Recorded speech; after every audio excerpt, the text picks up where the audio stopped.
Kai's final chapter? Contract ends as Port Charles romance fizzles. The October 17, 2025 closing credits of ABC's General Hospital delivered a quiet but significant revelation. Austin Astrup, who portrays the charming college quarterback Kai Taylor, is officially off contract. For fans who have been following the tumultuous romance between Kai and Trina Robinson, this news lands like a baseball bat to the gut, perhaps as impactful as the one Kai accidentally left behind at Drew Kane's crime scene. Astrup's transition from contract to recurring status comes at a pivotal moment in his character's storyline. Kai finds himself entangled in one of Port Charles's most dangerous scandals, the shooting of Congressman Drew Kane. What started as a romantic gesture, breaking into Drew's house with girlfriend Trina to steal blackmail evidence against her mother Portia, has morphed into a potential murder investigation. Kai's fingerprints are all over that baseball bat he grabbed for protection when the shots rang out. He never wiped it down. That oversight could cost him everything. The timing raises questions that echo through the halls of the ABC studios. Executive producer Frank Valentini, who has overseen General Hospital's casting decisions since taking the reins, hasn't publicly commented on Astrup's contract status. But the writing seems to be on the wall, or rather, in the closing credits. The romance that never quite sparked. When Kai Taylor first strolled onto the PCU campus in November 2024, General Hospital seemed poised to create their next great young super couple. Trina Robinson, still mourning the death of her beloved Spencer Cassadine, needed a fresh start. Kai, tall, handsome, athletic, artistic, seemed perfect on paper. But chemistry isn't written on paper. It's felt through television screens in living rooms across America. And week after week, viewers simply weren't feeling it. Their love story is not as heavy and angst-ridden as it was with Spencer, so it doesn't have the same appeal. It's basically a bit boring, noted one soap opera analyst, capturing what many fans had been thinking. The couple lacked the intensity, the passion, the stakes that made Spencer and Trina, appointment television. Where Spencer and Trina had obstacles, drama, and electric tension, Kai and Trina had art projects and football games. Social media became a graveyard for Kai's romantic prospects. "Am I the only one that literally fast-forwards through Trina and Kai's scenes?" asked one frustrated viewer in a General Hospital fan group. The sentiment was far from unique. Reddit threads dissecting the couple revealed a consistent theme: fans weren't invested. "I'm not feeling Trina and Kai either, but I chalk it up to the writing. They just aren't giving them much to work with," wrote one fan, while another admitted, "Is it bad that when I see Trina and Kai it makes me miss Spencer?" The Spencer shadow. Spencer Cassadine's death, or presumed death, in Paris hangs over Kai and Trina's relationship like a ghost that won't be exorcised. Spencer, portrayed by Nicholas Alexander Chavez until his departure in 2023, fell off a boat into the Seine River. His body was never recovered. In soap opera land, no body means no death. It's practically written in stone. Fans have been relentless in their speculation about Spencer's return, particularly after Britt Westbourne was spotted in Paris, the very city where Spencer vanished. Some theorize he's in a coma. Others imagine amnesia. Many simply want him back to reunite with Trina and end what they see as a lackluster detour with Kai. The show itself seems aware of this dynamic. In a February 2025 scene that felt almost like creative trolling, Trina stumbled off a ladder and Kai caught her, a direct callback to an iconic Sprina moment when Spencer caught Trina in the same way. Fans immediately noticed. Of course Trina trips on the ladder and Kai catches her. Copying when Spencer caught her, one viewer wrote, adding, "I miss Spencer. I don't see chemistry between Trina and Kai." The Drew debacle and Kai's dilemma. If romantic chemistry couldn't save Kai's place in Port Charles, perhaps dramatic storyline could. Enter the Drew Kane shooting saga, a twisted tale of blackmail, betrayal, and bullets that has Kai trapped in its web. Drew Kane, the congressman with more enemies than constituents, was shot twice in his own home on September 2, 2025. Unbeknownst to Drew, Kai and Trina were hiding in his bedroom, having broken in to retrieve documents Drew was using to blackmail Portia. Those documents proved Portia had altered medical records to keep serial killer Heather Weber imprisoned, a secret worth killing to protect. When shots rang out, Kai made a split-second decision.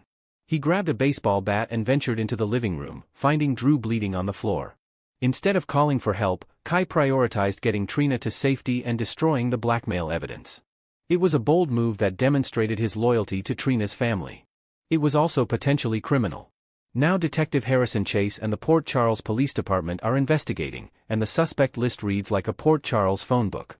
Willow Tate, Drew's ex-fiancée? She had motive. Sonny Corinthos, who despises Drew for manipulating his family. Always a possibility. Curtis and Portia Ashford, desperate to protect their family from Drew's blackmail? They're on the list too. But here's the problem, Kai's fingerprints are at the crime scene. On that bat? In the house. He and Trina were there when it happened. If the investigation gets too close to Trina or Portia, spoilers suggest Kai might make the ultimate sacrifice, a false confession to protect the women he loves. If there's a situation where it looks like Trina's going to face charges of any kind, Kai might make a false shooter confession and cut a deal to make sure she gets off scot-free, speculated one soap outlet. Such a move would redeem Kai in fans' eyes, especially after his earlier betrayal when he reported Curtis and Portia's plans to Drew, thinking the congressman was a good guy. What off-contract really means. Being dropped to recurring status doesn't automatically mean Kai is being written off the show. General Hospital has numerous actors working on recurring contracts who appear regularly. Josh Kelly, who plays Cody Bell, was listed as off-contract but continues to be heavily involved in storylines, including a blossoming romance with Molly Lansing Davis. However, the context matters. Cody has deep connections to the canvas, he's involved with major players and multiple family groups. Kai, by contrast, exists primarily in Trina's orbit. His connections to other Port Charles residents are limited. His internship with Drew is over, Drew is currently recovering from gunshot wounds.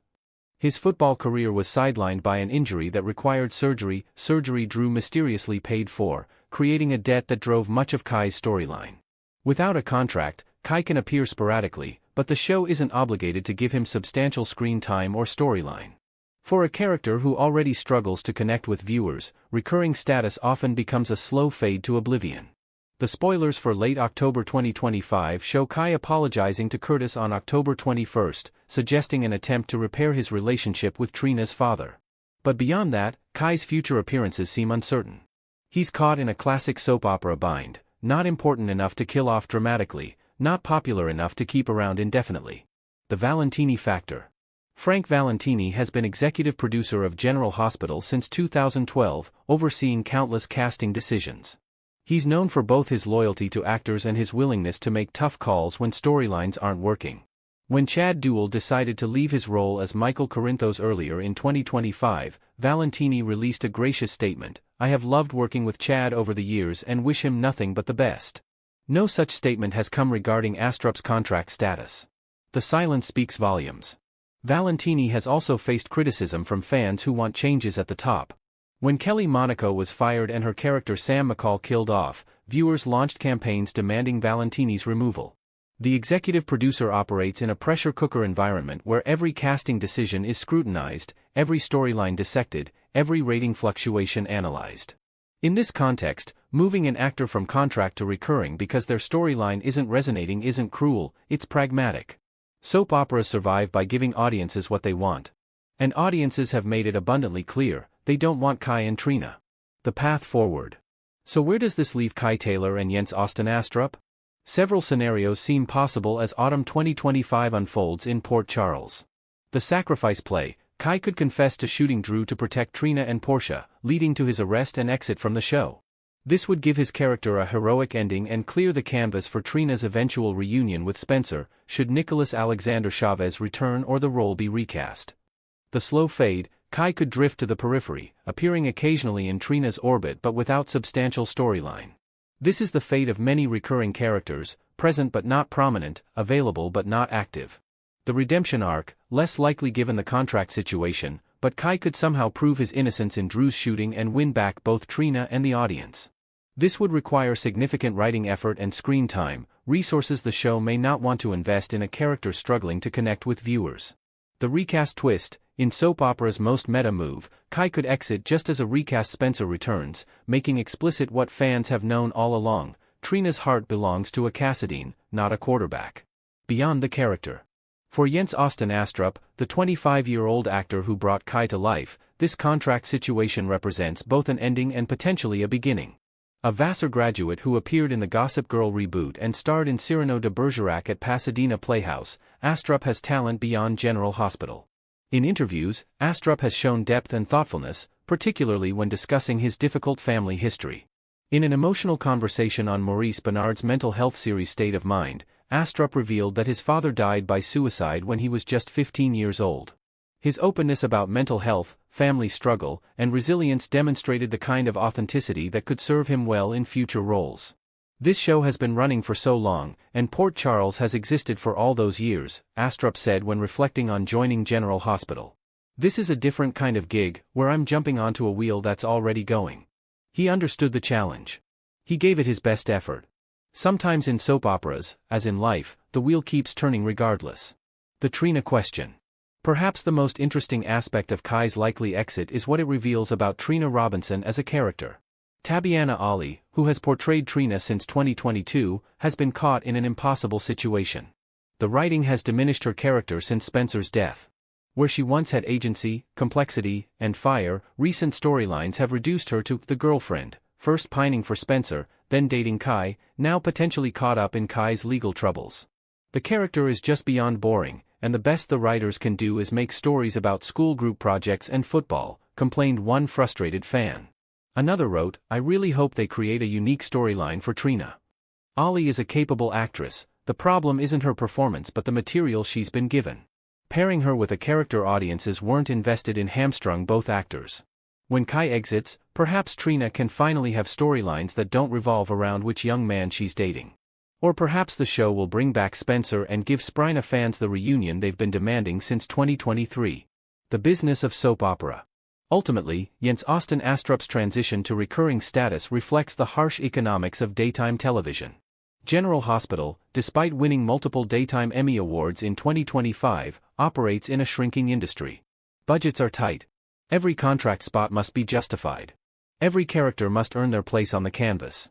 Kai Taylor, despite being positioned as a romantic lead opposite an established character, never quite earned that place.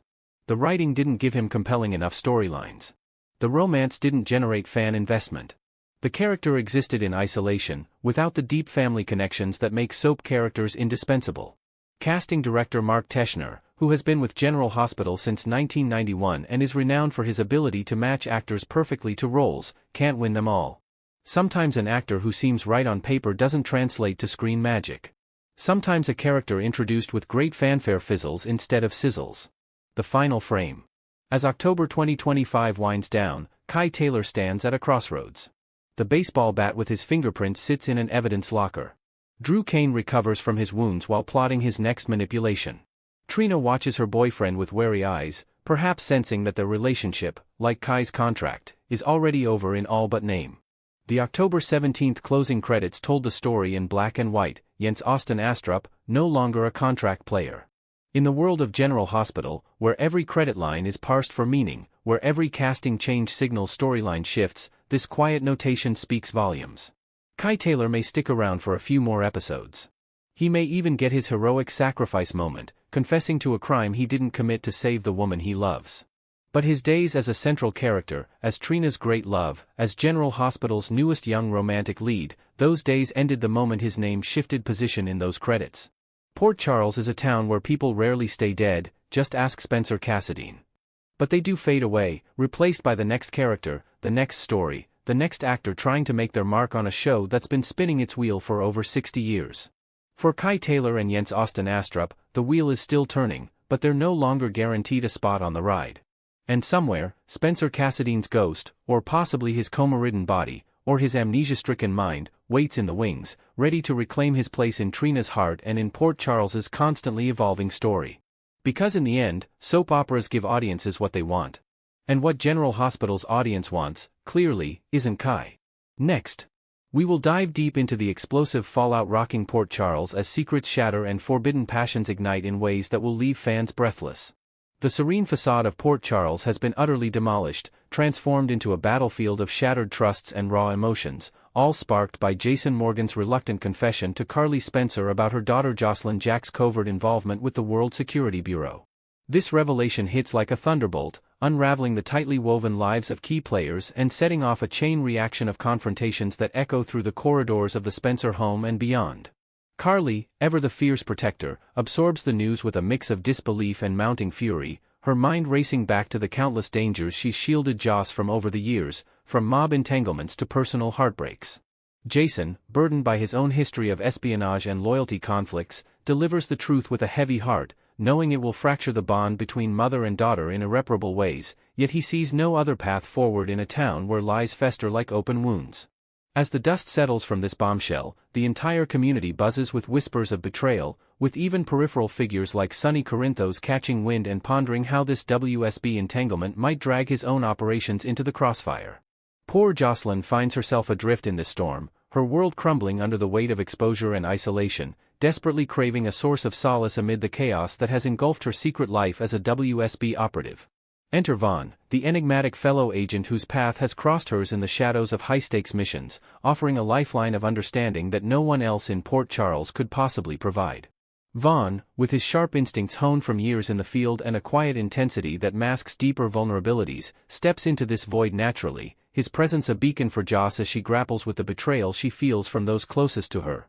Their shared experiences in the WSB, dodging bullets in remote safehouses and decoding encrypted threats under pressure, have forged an unspoken alliance, one that now blooms into something far more personal as the barriers of protocol begin to erode. Joss, typically so self-reliant and fiery, reveals a softer side in these moments, her eyes reflecting the toll of living a double life, while Vaughn listens with a patience born from his own past losses, perhaps drawing from a fabricated backstory of a lost partner in a botched operation that mirrors Joss's current turmoil. This connection isn't just convenient, it's electric, charged with the adrenaline of survival and the allure of the forbidden, making Vaughn the undeniable anchor Joss clings to when familial ties snap. At the heart of this brewing romance stands Jack Brennan, the formidable WSB director whose iron-fisted rules have long dictated the boundaries of his agents' personal lives, a man who personally thrust Joss into the perils of international intrigue and explicitly banned any romantic entanglements between her and Vaughn to maintain operational focus. Brennan's decision to involve Joss was no accident. He saw her street-smart resilience and unyielding determination as assets in a recent covert op involving a shadowy arms syndicate threatening global stability, but he underestimated the spark that would ignite between his two top recruits during their intense training sessions in a secluded European facility. Now, with every agent's cover spectacularly blown in a catastrophic leak traced back to a double agent within the Bureau, the rigid structures Brennan enforced feel like relics of a bygone era, leaving Joss and Vaughn teetering on the edge of defiance. Brennan, portrayed as a grizzled veteran with scars from decades of betrayals, including a pivotal mission in the Middle East where he lost his entire team to internal sabotage, watches this unraveling with a mix of strategic calculation and suppressed concern, knowing that personal distractions could unravel the fragile remnants of his organization. Yet, in this scorched earth scenario, the young agents confront a liberating truth. Without the veil of secrecy, their suppressed desires rush to the surface, unhindered by the director's watchful eye. Anyone familiar with Carly Spencer's unyielding spirit can foresee the volcanic eruption of her rage upon grasping the full scope of Josslyn's deceptions, a fury that builds like a gathering storm, ready to unleash torrents of accusations and pleas in a scene that promises to be one of the most visceral mother-daughter clashes in General Hospital history. Carly's reaction isn't mere anger, it's a profound sense of violation, replaying in her mind the nights she lay awake worrying about Joss's safety during college escapades, now amplified by the stark reality of espionage that dwarfs those fears. She paces the dimly lit living room of her lakeside home, phone in hand, debating whether to storm the WSB headquarters or confront Jason again for every omitted detail, her voice rising in octaves that echo her history of fighting for her family's survival against overwhelming odds. Josslyn, caught in the epicenter, feels the ground shift beneath her, her confidence fracturing as she anticipates the disappointment in her mother's eyes, a look that has always cut deeper than any adversary's threat. This implosion forces Joss to re-evaluate her choices, questioning if the thrill of the WSB life was worth this relational Armageddon, yet it also propels her toward Vaughn, whose empathy provides a counterbalance to Carly's storm. Devastated and unmoored, Josslyn emerges from the confrontation with Carly as a shell of her former self, her heart aching for a confidant who won't judge but will simply hold space for her unraveling emotions, making Vaughn's role as her emotional harbor all the more poignant and inevitable. In the quiet aftermath, Joss seeks out Vaughn in a nondescript motel on the outskirts of Port Charles, a place they've used for mission briefings, where the dim neon lights cast shadows that mirror their tangled feelings. Vaughn, sensing her distress through a hurried text, arrives with a thermos of strong coffee and a listening ear, his calm demeanor a stark contrast to the frenzy back home, as he gently probes the wounds left by Carly's words. Their conversation unfolds in layers, starting with Joss's recount of the explosive argument, Carly's tears, the slamming doors, the vows of distance, and evolving into shared reflections on the isolation of their covert world, where trust is a luxury few afford. This vulnerability draws them closer, with Vaughn sharing a newly invented anecdote from his early WSB days, a botched surveillance in Berlin that taught him the cost of divided loyalties, forging a deeper empathy that binds them tighter than any shared mission ever could. Fall preview teasers have long hinted at Josslyn and Vaughn's clandestine maneuvers to evade Brennan's oversight, a dance of stolen glances and hurried rendezvous that now accelerates into full rebellion following this seismic shift in their realities, stripping away any lingering hesitation. With covers compromised and the WSB's structure in tatters, the duo operates from a mindset of calculated risk, plotting their next moves in whispered phone calls from payphones to avoid digital traces, their chemistry simmering just below the surface. Imagine scenes where they navigate the foggy docks of Port Charles under cover of night, evading potential tales from Brennan's loyalists, each brush of hands igniting sparks that speak volumes about unspoken longings. These previews also foreshadow escalating tensions, with Joss and Vaughn's defiance potentially drawing in unwitting allies like Dex, who stumbles upon their secret meetup and grapples with his own loyalties torn between friendship and caution. The thrill of sneaking around adds a layer of excitement to their bond, transforming what was once professional camaraderie into a high-wire act of passion, where every evasion feels like a victory against the oppressive weight of their circumstances. This past week, the air crackled with intensity as Josslyn and Vaughn shared a scorching farewell kiss in the rain-slicked parking lot of the Five Poppies Resort, a moment laden with desperation and promise that signals the floodgates have opened, propelling them toward uncharted territories of intimacy without restraint. That kiss, born from the urgency of impending separation for a solo recon assignment, lingered with the taste of salt from unshed tears and the heat of unresolved tension, their bodies pressing close as thunder rumbled overhead, symbolizing the storm within. We anticipate this won't be an isolated incident. Carly's impending meltdown will only fuel their fire, turning moments of comfort into avenues of escape, where physical closeness becomes a refuge from emotional wreckage.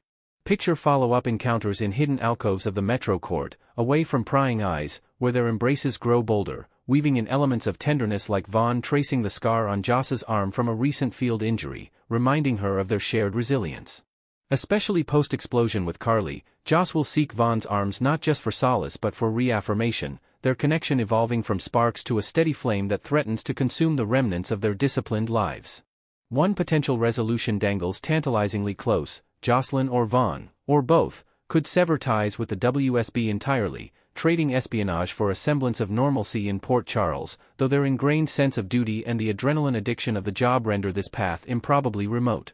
Joss, raised in a family steeped in Corintho-style intrigue, views the WSB as an extension of her innate fighter's spirit, a way to channel her energy into global good rather than local vendettas, making abandonment feel like surrender. Vaughn, similarly entrenched with a fabricated loyalty oath sworn after a life-saving intervention by Brennan during his rookie year, clings to the Bureau as his identity, fearing a civilian life would expose the voids left by years of isolation. Instead of exit strategies, expect elaborate schemes to conceal their affair, from coded messages in public parks to alibis crafted with the help of tech-savvy contacts outside the agency, ensuring their private world remains shielded from scrutiny. These lengths underscore the depth of their commitment, turning romance into a tactical operation where love letters hide in encrypted files and dates masquerade as surveillance drills, adding layers of intrigue to their evolving narrative. Even if Brennan uncovers their indiscretions through his vast network of informants, perhaps via a suspicious pattern in their location data or a tip from a jealous colleague, the undeniable pull between Josslyn and Vaughn persists, a magnetic force that Brennan may intuitively sense, given his seasoned eye for human frailties.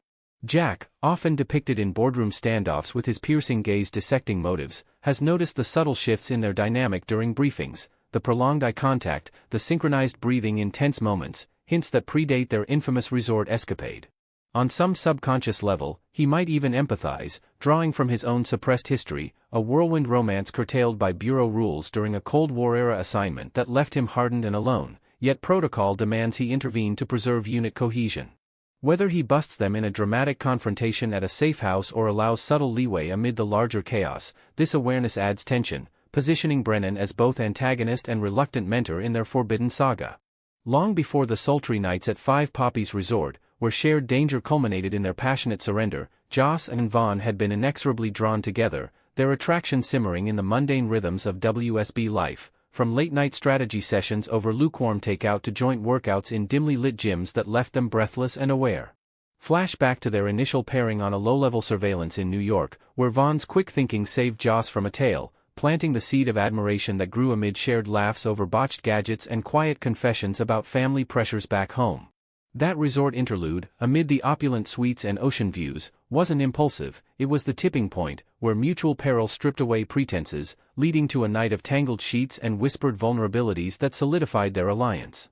Now, with that memory as foundation, their bond intensifies, cruelly tested by external forces yet resilient, promising scenes where they revisit those beginnings in stolen moments, reaffirming what external rules can't erase. We foresee a pivotal sequence where an emotionally raw Josslyn, fresh from unloading her grief over Carly's devastating outburst to Vaughn in a secluded cabin retreat, surrenders to the pull of their chemistry, their intimacy serving as both balm and accelerant for their deepening connection.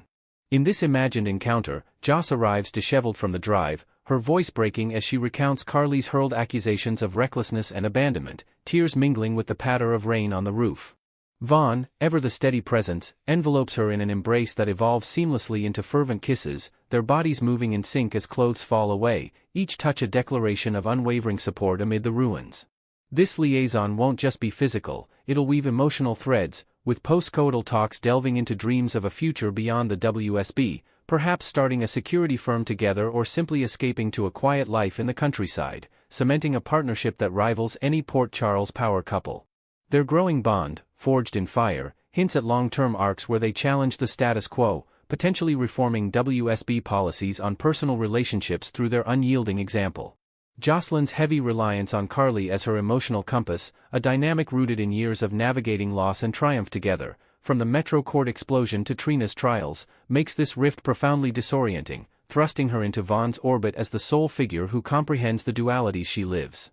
Without her mother's guidance, Joss feels exposed, her decisions second-guessed in solitude, but Vaughn fills this gap with intuitive wisdom, advising on everything from mending fences with Carly to strategizing against WSB fallout. Logically, he's the perfect pivot, same age, shared secrets, and a budding romance that offers stability without the baggage of Port Charles drama. This dependency could evolve into mutual reliance, with Vaughn leaning on Joss for insights into local alliances, creating a balanced duo that strengthens both professionally and personally, even as it invites complications from Carly's watchful circle. Compounding their already labyrinthine existences, Josslyn and Vaughn's burgeoning affair risks provoking Brennan's legendary wrath, a tempest that could manifest in demotions, forced separations, or worse, reassignments to hostile territories that test their loyalty to the breaking point. Brennan, under siege from internal audits following the cover blowout, views their distraction as a liability in rebuilding the bureau, potentially unleashing a tirade in a high-tension meeting where he slams files on the table, demanding recommitment or consequences. This fury might spill over into broader conflicts, drawing in figures like Anna Devane, who advocates for agent autonomy, setting up a clash of old guard versus progressive ideals within the WSB. As if scripted for maximum drama, sizzling ABC General Hospital spoilers promise Brennan a whirlwind of turmoil ahead, from a shocking betrayal by a trusted aide to a personal vendetta resurfacing from his past, diverting his focus just enough to give Joss and Vaughn breathing room, or thrusting them into the eye of his storm.